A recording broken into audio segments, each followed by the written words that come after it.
Alright guys, how's it going?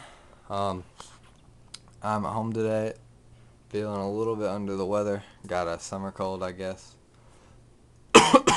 So I figured that I would make some videos. Um, right now I've been meaning to do this for a while. I'm going to kind of do a product review video. Um, this isn't like products you go and buy at a pet store and I'll tell you how good they are. This is kind of more for, I guess, a beginner hobbyist.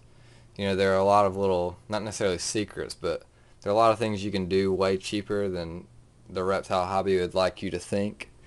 Um, you know what I mean? It's just kind of cheaper ways to do things and more efficient ways to do things than you might normally see. Um, First, I'm gonna do misters. Here's a mister you might buy at like a pet store. You can see it's tiny. Probably costs like $5. This one was actually given to me. I didn't buy it. But, I mean, it works fine, but it's $5. I went to Walmart and bought this bigger one for $1. And of course it works just the same. There's no difference in a reptile sprayer and a normal sprayer. This one sprays better too. So if you just have a few cages to spray down, this is a good way to go instead of buying one of these crappy little things. Now the best thing to do though, in my opinion, since I have a bunch of cages especially, is to buy this big one right here. This was $8 at Walmart. It takes me maybe a fifth of the time to spray all my cages down if I'm using this. It's just way easier. I mean, think about it. Really, if I have to spray this monitor down, this huge cage right here, there's no possible way I can do that with this little thing unless I just have like 30 minutes to spend doing it. This will do it in like 5 minutes of spraying. It's awesome. I definitely recommend getting one if you have more than a few cages to spray down. Second thing, light bulbs. Of course, everybody knows that the reptile industry has their own light bulbs, and they are horrible, in my opinion. There's really nothing special about them. Some of them produce a little bit more UV, but they all die. Every one I've had dies in like, I don't know, 2 or 3 months usually. Especially for things you need to keep a little bit hotter, like bearded dragons and monitors. Floodlights are the way to go. I think I paid $11 for 3 of them, and you can get them even a little bit cheaper than that, and they last forever. Yeah, I've had to replace very few. Now, of course, things like UV, actual UV lights, like this one up here, and you know that one. Well, you can't even see it; it's so bright. But actual UV lights, you know, of course, you need to get the reptile industry ones because they actually produce UV. I'm just talking about the normal heat bulbs. There's really no point in buying those. You can use normal bulbs a lot of time to, you know, you still got to make sure and check it, but yeah, you can get great results with these just like the other bulbs. And the last thing, it's probably my favorite thing in the review, is the Pocket Infrared Thermometer. I got this.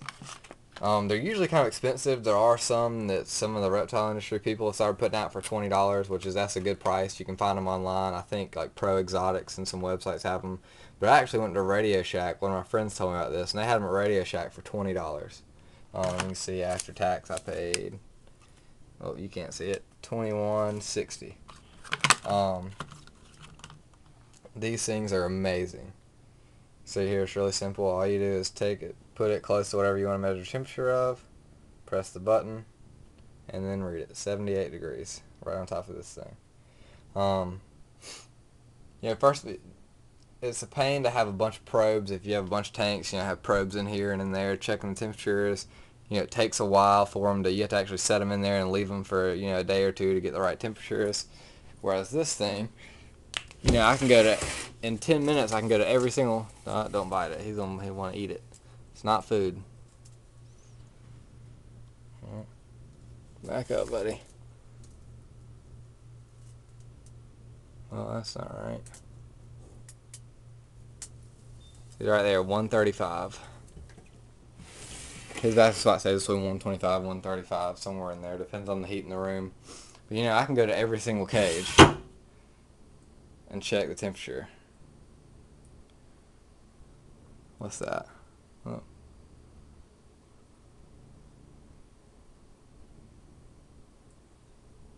You can't read it on there. 90 degrees right there. See in the cold side in the back. 82 degrees. It saves a bunch of time. It's way more accurate. And you can go through all your cages and you can change it right then and see if the temperature changes. You don't have to wait for the thing to hook up. You don't have to hope that you have the probe in the right spot and it stays in the right spot. You just point and shoot. I would highly, highly recommend this. It's going to improve your husbandry by 100%. And they have some better than this that I guess would technically be more accurate, but this is really all you need. I went through today and checked all my cages and actually found out a few of them were off a little bit. So, you know, I was able to correct those right away. Like my Nile, his light in the back it tipped over, so it wasn't pointing straight down. It was pointing over to the side, so it wasn't as hot as it should have been. And I didn't realize the light was tipped over till I checked and saw that the temperature was low. Anyway, just thought I'd do these little product reviews. They're just, you know, easy little things. And I think the probes, which I have a few, like I have one in my incubator.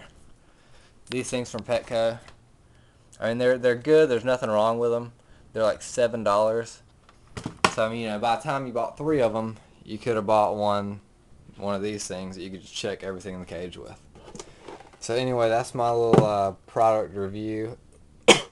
I'll probably do a few more. But basically, it's just going to be products that are going to make life easier and cheaper for you as a reptile keeper. So yeah, I hope y'all enjoyed that. You know, if you like that, let me know. If you thought it was completely ridiculous and I should never do it again, let me know that.